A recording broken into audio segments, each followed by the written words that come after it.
क्या आप जानते हैं कि दुनिया में सिर्फ एक शख्स ने अपने कातिल को मारकर अपनी जान बचाई है?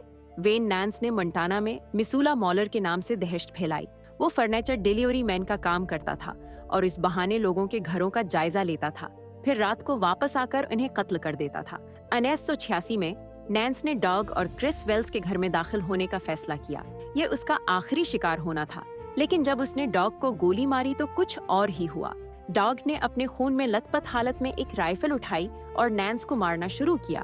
फिर उसका पूरे घर में ताक़ब किया और आखिर में उसे मार डाला। नैंस के सामान की तलाशी में मुतअद्दिद कत्ल के सबूत, असलहा और मुतासरीन की तस्वीर मिले।